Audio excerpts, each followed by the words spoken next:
옛날에는 왜 그런 거 있었잖아요. 같은 학교를 다녔네 하면 야 너 거기 나왔어? 너 거기 출신이야? 막 이랬는데 오히려 이제는 야 너 무도 그 편, 야 너도 그게 너 레전드냐? 이게 더 서로 유대를 쌓는 그런 게 되는 것 같은 거예요. 그런 학연, 지연 이런 거보다.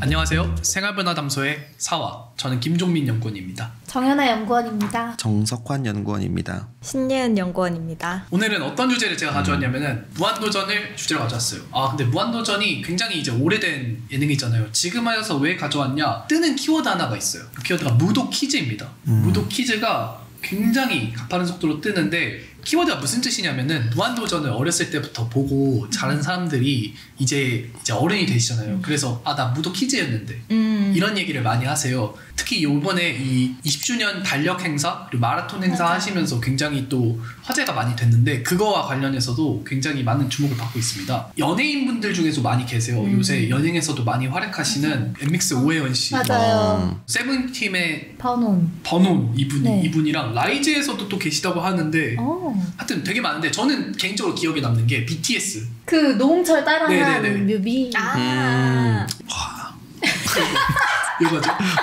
그래서 이 무도 퀴즈라는 게 굉장히 큰 사회 현상인 것 같고 또 저희도 이제 무한도전을 즐겨봤던 세대로서 뭔가 얘기할 게 있지 않을까 해서 이 주제를 가져왔습니다. 그래서 질문을 제가 하나씩 가져왔는데 이렇게 이제 많은 이야기가 되고 있는 무도 퀴즈라는 게 하나의 세대 로 묶일 수 있을 정도일까? 아니면 우리 세대가 무도 퀴즈일까?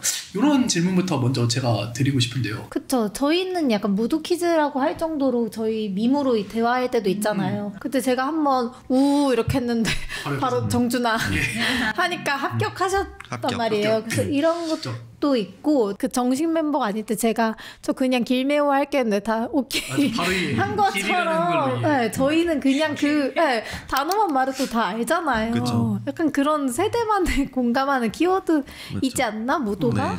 저도 이런 적이 있어요. 제가 G드래곤 편에서 또 말했듯이 제가 동묘 얘기 그 쌓아 올리는 그 에피소드를 진짜 좋아해요. 이게 이제 잘 아시는 분한테 하면 난 반대인데 왜 도매상인 줄 알고 비싸게 받을까봐 이런 게 저 이걸 기대하면서 예전에 이렇게 중독돼서 많이 했었단 말이에요. 근데 친구들이 그걸 몰랐던 거예요. 몰랐던 거예요. 제가 그냥 걔네 입장에서는 제가 맨날 뭐 자꾸 반대하는 반대인데 진짜 좀 진지하게 얘기를 해줬어요. 왜 이렇게 부정적이냐고.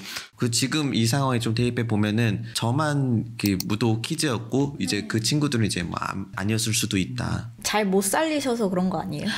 나 좀 반대인데. 오, 잘 살렸다. 잘 살렸다.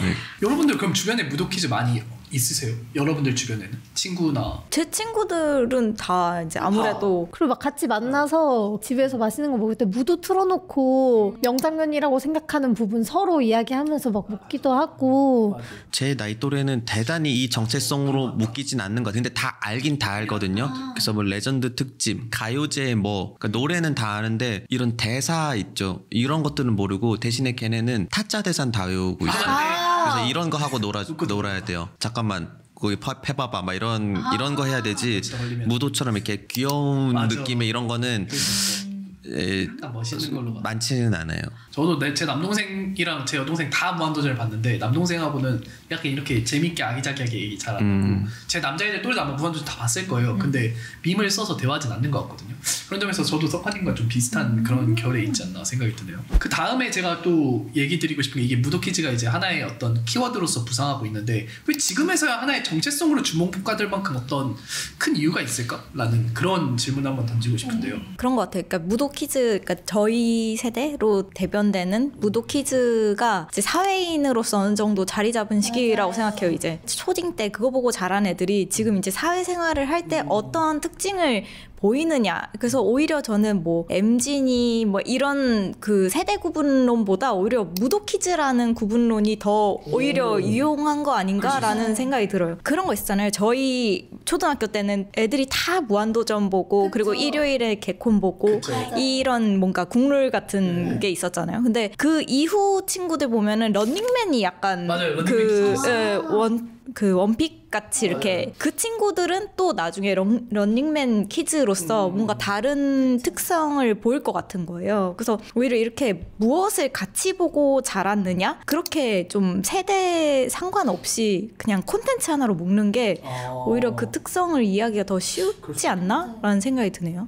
저 경험한 거나 본 거에 따라서 사고가 좀 결정되는 것도 없잖아 있잖아요. 그래서 그 두 분도 그 원나블 이야기는 하시는데 저는 또 공감 못하고 이런 것처럼 그래도 무도는 진짜 그때는 다 같이 보고 그 이야기를 했던 거라서 더 이게 세대가 잘 묶이고 사회 구성원이 되니까 같이 이야기하기도 좋고 말해주신 대로 무도키즈가 이제 더 큰 인플루언서가 되면서 이제 알려진 거죠. 마치 그 뿔뿔이 흩어졌던 민족들이 이제 그걸 토대로 모일 수 있게끔 그런 분들이 먼저 말을 꺼내주신 거고 그러면 저도 이제서야 카리나 님과의 같은 민족이었구나. 그러네. 우리 이런 어떤 동질감이 생기면서 이게 자력이 생겨서 끌어당기다 보니까 무도키즈라는 정체성을 품은 집단이 커진 거죠. 옛날에는 왜 그런 거 있었잖아요. 뭐 동향이다 아니면 알고 보니까 네. 같은 학교를 다녔네 하면 뭐 지금도 반갑긴 하지만 그러면 옛날에는 막 더 막 열광하고 야 너 거기 나왔어? 너 거기 출신이야? 막 이랬는데 오히려 이제는 야 너 무도 그 편 야 너도 그게 너 레전드냐? 이게 더 서로 유대를 쌓는 그런 게 되는 것 같은 거예요. 그런 학연, 지연 이런 거보다. 그리고 아까 원나블 얘기하니까 생각나는데 이게 어떻게 보면 그 원나블 키즈 그리고 무도 키즈가 약간 되게 겹친다고 보는데 비슷한 특징이 있는 것 같아요. 특히 원피스 같은 동료를 모아서 뭘 가자. 크루의 속성이 좀 있는데요? 그죠. 그래서 무한도전도 그렇고 그래서 지금 그 사람들이 커서 크루라는 트렌드를 더 쉽게 받아들이고 뭔가 하는 거 아닌가라는 생각도 들고 조금 더 이제 생각을 해보면 그 이후가 런닝맨이었다고 했잖아요. 그런 것도 또 차이가 있는 것 같아요. 거기도 크루라는 속성은 있지만 유연하다고 해야 되나? 새로운 게스트가 맨날 오고 또 바뀌기도 하고 근데 그것도 이제 그 런닝맨 키즈에서 반영이 되는 느낌인 거예요. 한 크루로 쭉 간다기보다는 매번 바뀌는 어떤 구조를 더 선호하는 것 같다라는 생각이 많이 드네요. 그리고 저도 이야기하려고 했던 게 이거는 지금 뭔가 세대끼리 이것도 있지만 그 무도가 굉장히 그 시대상을 되게 잘 담았다고 보거든요. 지금도 약간 서울여행 특집 이런 거 자주 보는데 진짜 그 시절의 향수가 느껴질 정도로 막 스마트폰도 아니고 그 막 지도 들고 다니고 맞아. 네, 이런 느낌도 있고 막 드라마는 아무리 그 시대 감성을 잘 담았다고 해도 그만큼의 맞아요. 그런 향수가 아니잖아요. 날 걸 그대로 보여주면. 네. 근데 그걸 날 걸 그대로 보여주고 내가 그때 살았구나 하면서 그때 저 뭐 했지 약간 이런 이야기를 나눌 수 있고 무도 가요제도 보면은 이때 나 뭐 하고 있었는데 이런 게 너무 딱 생각나잖아요. 그래서 그런 시대 감성을 너무 잘 담고 있어서 지금 더 회자되는 거 아닐까라고 생각했어요. 제가 데이터로 본 것 중에는 이런 이유도 있는 것 같거든요. 7인 체제 이때 연관어랑 종영하고 나서의 4년을 같은 기간 4년끼리 비교를 했을 때 종영 이후에는 유튜브, 놀면 뭐하니, 레전드, 뭐 JPG 이게 짤로 돌아다닌다는 뜻인 것 같은데요. 다른 예능들도 되게 유튜브의 수혜를 많이 받았다고 하는데 왜 특히 무한도전이 어떤 유튜브로 주목받은 이유가 있을까? 이런 거에 대해서 어떻게 생각하십니까? 일단 그게 있지 않을까요? 다 알잖아요. 석하님이 좀 봤는데 맞아요. 딱 하자마자 그 영상을 아는데 딱 5분 순삭으로 하니까 그냥 무도 풀로 봐서 다 재밌진 않아요. 근데 딱 그 부분 재밌는 부분만 딱 편집해서 보고 그리고 그것도 좀 그 캐릭터성도 있잖아요. 박명수가 웃긴 그런 거 막 잡돌이 하는 유재석 이런 것만 모아둬도 다 알고 딱 그 부분만 딱 재밌게 보는 것도 돼서 유튜브로 더 잘 되는 거 아닌가라는 생각을 했어요. 그 유튜브로 가져오다 보니까 댓글이 진짜 재밌잖아요. 맞아요. 그냥 막 길이가 스치기만 해도 봉선이랑 뭐 했더라? 뭐 이런 맞아. 항상 그 댓글 나 무슨 패턴 말 있잖아요. 하고 있지? 맞아. 물음표 하고 이렇게 해서 은어처럼 우리만 아는 그렇게 형식으로 있어도 다 알잖아요. 그냥 그런 놀이 문화가 이제 형성되기가 유튜브가 진짜 좋았고 다시 보기 문화라는 게 좀 있는 것 같은데 예전에는 지금보다 훨씬 콘텐츠의 수가 적었으니까 다시 보는 문화가 좀 많이 있었다고 생각하거든요. 저는. 그리고 무슨 그런 프로그램도 따로 있지 않았어요? 해피타임?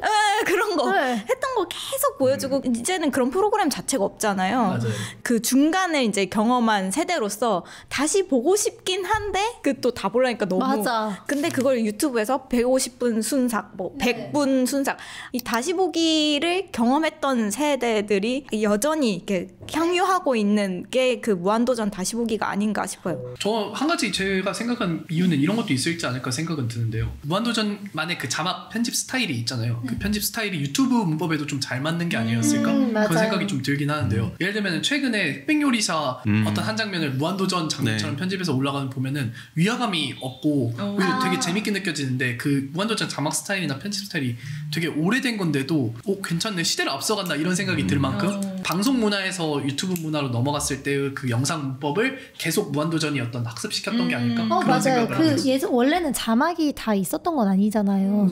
근데 자막도 넣고 그리고 또 자기 생각을 넣어서 김태우 PD가 막 말풍선을 하고 막 그런 게 지금의 약간 유튜브식 편집이잖아요. 그리고 그게 있었기 때문에 지금 유튜브로 지금의 이어진 유튜브식, 것도 없지 않았을 것 같아요. 유튜브식 편집이 무도의 영향을 받았을까?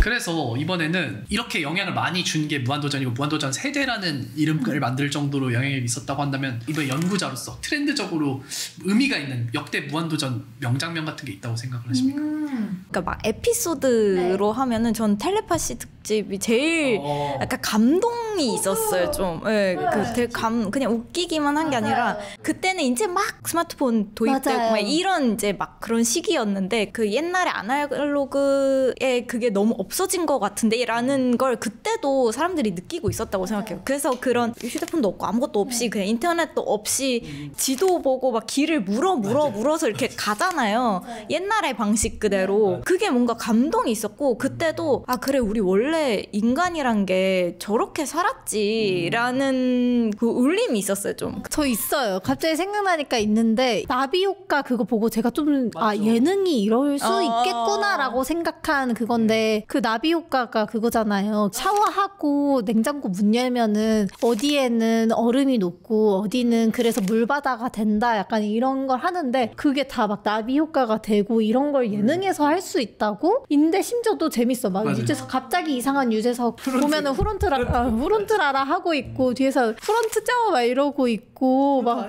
그러니까 이 상황이 다 말이 안 되는데 이걸 스토리로 만들었다. 예능적으로도 재밌지만 그런 의미도 담았다의 편이 있고 장면이었던 것 같아요. 근데 다 지금 얘기하셨던 것 저도 엄청 좋아했던 건데 그래도 저는 가요제는 그러니까 중간중간 몇 화는 놓칠 때가 있었거든요. 특히 저 군인이었을 때는 다 못 보죠. 근데 가요제는 어떻게 해서든 다 같이 숨어서 보고 이거는 그때 볼 때는 좀 용인해줬어요. 중대장님이. 그러니까 약간 일부러 시간 좀 주는 거죠. 방금 성과님 말씀해 주셨는데 저희가 이제 그래도 방영할 때 본 사람들이잖아요. 방영할 때 당시에 그 소셜 데이터를 보면은 언제가 많이 피크가 나타나냐면 가요제 때 많이 나타나요. 가요제 때 화제성을 많이 모아서 가요제 때 나타나는 부분이 확실히 있어서 가요제가 그때 당시에 사람들에게는 기억에 많이 남았었는데 연관어에서는 이제 저희가 기억하는 재밌는 장면 위주로 레전드 이런 키워드들이 잡히고 놀면 뭐하니 이런 키워드도 잡히는데 이거는 이제 유재석 씨가 무한도전 끝나고 그 이후에 스토리 이어가니까 계속 그 서사를 지켜봤다. 어떤 그런 부분들이 계속 사람들에게 기억에 남는 게 아닐까 생각이 드는 것 같아요. 예전에는 이제 가요제 어떤 화제성 있는 게 중요했고 지금은 이제 그 멤버들이 만들었던 어떤 이야기들 그런 것들을 사람들이 많이 기억하고 있기 때문에 계속 회자되는 게 아닌가 그런 생각을 하게 됩니다. 그래서 방금 말씀해 주신 것처럼 명장면 뭐 특집 이런 거 얘기해봤는데 저희가 이제 그래도 사회인이 됐으니까 무도키즈가 어른이 돼서 다시 보이는 장면 혹은 이야기들이 있다면 하나씩 꼽아주시면 감사하겠습니다. 그거죠. 아까도 말해주셨지만 데프콘님이 조정 특집 때 얘기하려고 했는데 역시 형 올 수 있어 했는데 필사적으로 거짓말을 쳐가면서 오셔서 정장 입고 와서 땀에 젖을 때까지 하는데 그 스스로도 많이 말하시는 그 동아줄이고 무한도전인데 그러니까 저희도 만약에 누군가 좋은 기회를 줬을 때 자칫하면 뭐 큰일 뭐 좋은 일 생기겠어 하면서 안 갈 수도 있지만 그분은 일생일대의 기회라고 생각해서 방송인지 현실인지 모를 만큼 막 기절할 정도로 뭐 그 조정을 하셨잖아요. 운동을 하시고 나서 지금 데프콘님을 보면은 거의 국민 MC급으로 오셨잖아요. 이 서사를 저희가 다 봤기 때문에 그런 부분은 좀 많이 귀감이 되죠. 아무래도 이제 박명수의 캐릭터가 다시 봤을 때 느끼는 부분이 많죠. 어릴 때는 그냥 저 박명수 캐릭터는 왜 이렇게 소셜라이징하게 못하고 막 그러지? 막 계속 막 그러잖아요. 난 혼자 있는 게 좋아. 그래서 막 계속 나 어릴 때 안 외로웠어. 친구는 없었지만 뭐 이런 게 이해가 안 됐거든요. 어릴 때는. 근데 지금 너무 이해가 되고 그래 사실 맞는데 왜 그때는 인간의 군상이 이렇게 하나라고 생각하고 그거에 안 맞으면 이상하다 이렇게 생각했지? 어렸으니까 뭐 그렇겠지만 하여튼 그게 너무 신기한 거예요. 이 변한 이 사고가 변한 내 자신을 보는 것도 신기하고. 저는 그랬구나 편이 엄청 약간 기억에 남는데 박명수가 정준하한테 코디를 그렇게 쥐잡듯이 잡고 이야기가 얼마나 주변 사람들이 이게 걱정되고 이래 보였으면 이런 말도 해주고 그리고 막 하도 유재석한테 그렇게 혼자 다 막 잘하려고 하면 힘들다 이런 이야기 막 해주고 진짜 이 사람들을 오래 봤기 때문에 자기네가 이걸 해주지 않으면 안 되지 않을까라는 생각으로 이렇게 서로 말을 해주는 것 같은 거예요. 동료들끼리. 저는 개인적으로는 무한도전 시작하던 당시 노홍철 씨, 하하 씨, 정영돈 씨가 저희보다 어린 나이거든요. 그러니까 지금으로 치면 이분들이 다 신입사원으로 무한도전이라는 프로를 시작하신 느낌인 건데 그때 얼마나 불안하고 저희는 저희가 어렸을 때 봤을 때 다 어른들이잖아요. 맞아요. 지금 그 나이가 돼서 보니 불안하고 정해진 것도 없고 이 무한도전이란 커리어에 어떻게 보면 되게 많은 것을 갈아 넣었는데 어떤 분들이 이제 정신적인 이유로 힘들었다고 많이 얘기를 하시고 근데 그게 진짜 공감이 많이 되는 부분이 저는 그렇습니다. 그래서 저희가 이렇게 무도 퀴즈로서 옛날 장면들이 지금 어떻게 다시 보이는지 그런 것도 얘기를 해봤는데 무도 퀴즈라는 게 아까 말씀하신 것처럼 어떤 정체성으로 묶일 수 있다면 이 무한도전 세대라고 불리는 사람들의 가치관은 다른 세대와는 어떻게 다를까? 뭐 시청을 안 하는 사람이라든가 아니면 그 연령층이 아닌 사람이라든가 왜냐면 이게 예시로 예전에 제가 배달의 민족 옛날에 그 초기 마케팅 할 때 타겟이 뭐였냐면 무한도전 시청자 맞아. 그래서 그 B급 감성이라는 이름으로 뭔가를 밀었는데 이거는 무한도전 이어서 맞는 부분도 있고 좀 시대적으로도 어쩔 수 없는 게 있는데 무한도전이 시청률 30% 정도 되는 마지막 예능이었고 그 이후로는 보는 방식이 완전히 바뀌었어요. 저희가 좋아하는 그 데이터 있잖아요. 지상파는 이제 완전 시청률 다 떨어지고 이제 유튜브가 등장하는 진짜 딱 그 시점이란 말이에요. 그런데 무한도전이 웰메이드 컨텐츠기도 하면서 정말 마지막이었단 말이에요. 저희가 왜 학창 시절 얘기 이런 거 드라마들이 잘 되는 이유도 그 시절에 대한 그리움 같은 거 절대 다시 돌아갈 수 없는 그러니까 무한도전 오히려 다시 하라 그러면 하지 말라는 의견도 있잖아요. 맞아요. 훼손될까봐 이런 그 그리움으로 형성된 공동체가 무한도전 이후로는 있기가 정말 힘든 거죠. 그 말 그대로 진짜 도전인 것 같아요. 지금 무도 키즈들이 어릴 때 무도를 보면서 학습했던 거는 매번 이 무도에서 새로운 걸 도전해요. 예. 봅슬레이 하기도 하고 댄싱 퀸 뭐 이래가지고 춤 하기도 하고 뭐 온갖 거 다 해보잖아요. 근데 이제 거기선 프로그램이니까 아무래도 본격적으로 대회를 나간다고 이런 것도 있지만 그 무도 키즈들이 그런 걸 보고 컸을 때 나 러닝도 해보고 뭐 그 스쿠버 다이빙도 해보고 되게 좀 열려 있거든요. 맞아요. 지금 뭔가를 시도하는 그래서 막 누군가 혹자는 요즘 애들은 취미에 돈을 너무 많이 써 막 이렇게 얘기할 수도 있지만 그게 보고 자라온 게 그런 거여서 저는 그렇다고 생각해요. 커리어나 일과 그렇게 관련이 없는 거여도 여러 가지 해볼 수 있지 뭐. 네, 저도 이거 크게 동감하는데 말해요. 막 하한가 우리는 프로젝트를 지금 7개나 하고 있다고 막 지금 뭐 하는 건지 모르겠다. 갑자기 막 식객한다고 갑자기 요리 배우고 갑자기 막 조정한다고 조정하고 근데 이걸 되게 길게 하는데 꾸준히 하는 거를 저희가 봐왔기 때문에 정말 도전이나 이런 전 프로젝트성이 이렇게 꾸준히 갈 수 있다는 거를 좀 보여줬던 것 같거든요. 그냥 이렇게 우리가 뭐 목표를 하나를 가지고 다 같이 달려간다를 보여주는 게 되게 무한도전만의 감성이었던 것 같고요. 그리고 좀 스토리텔링을 배웠다고 생각해요. 무한상사 같은 것도 사실 되게 그냥 자기네끼리 이야기하는 거잖아요. 근데 막 갑자기 이 사람은 과장이어서 막 이런 행동하고 막 뮤지컬도 만들고 이런 스토리텔링이나 그런 꽁트를 좀 없지 않아 배운 게 아닌가? 굉장히 동의하는 게 어쩌면 무한도전을 오래 보면서 꽁트적 대화를 합습하면서 나와서 진짜 전 국민의 진짜 그 그럴 수 있어요. 유머 수준이 조금 올라갔을 수도 있어요. 이게 상처가 아닌 거죠. 기리한테 맨날 빠져라. 많은 그런 것도 저게 꽁트라는 거 감안하고 우리가 웃기게 소비하잖아요. 그래서 우리가 실생활에서도 이 정도 수준의 대화를 했을 때 웃고 넘어가고 오히려 나도 이렇게 받아치고 이런 새로운 방식의 이런 유머가 담긴 대화 방식 이런 것들은 많이 영향을 끼쳤을 수도 있죠. 아니 근데 실제로 이런 게 제가 무도 퀴즈라는 키워드로 연관을 또 뽑아봤을 때는 무슨 얘기하냐면은 여기 재밌게 잡히는 키워드가 여행, 친구 이런 키워드거든요. 뭐냐면은 여행 갔는데 예를 들면 뉴욕, 경주, 군산 이런 데 여기 무한도전 나오고 걔가 어떤 장소를 갔을 때 그 장소에 어떤 역사가 있는데 그 장소의 역사를 무한도전 세계관으로 본다는 거거든요. 그러니까 말씀해주신 것처럼 꽁트라는 건 같은 세계관을 공유해야만 이제 네. 서로 짝짝이 되잖아요. 네. 이 무도퀴즈라는 사람들의 세계관은 무한도전으로 꽉 차 있기 때문에 뭐 여행 갔을 때나 친구하고 대화했을 때나 그냥 이 세계관 내에서 대화가 한꺼번에 그냥 말하는 거 툭툭 쳐서 끝날 수 있는. 근데 이런 게 진짜 중요한 게 일본 가서 말 안 통하잖아요. 근데 말 안 통하는데 드래곤볼 하면은 거기서 약간 이제 한번 말이 MBTI도 안 통하잖아요. 맞아. 그들이 좋아할지 안 좋아할지 모르고 뭐 하나 공통된 문화 경험이 있으면 그걸로 이제 관계가 엄청 좋아지는 경우가 많은데 무한도전이 그 역할을 정확히 해주죠. 나이가 다르건 성별이 다르건. 그래서 이만큼 무한도전이 굉장히 영향력이 있었다. 무도퀴즈가 하나의 세대로 구분이 될 만큼 특징이 있는 것 같다라고 생각이 들었는데 그러면은 아까 런닝맨 세대 얘기도 해주셨는데 다음 세대가 오면 무한도전이 잊혀질까? 무한도전을 모르는 세대가 등장하게 될까? 이게 마지막 질문입니다.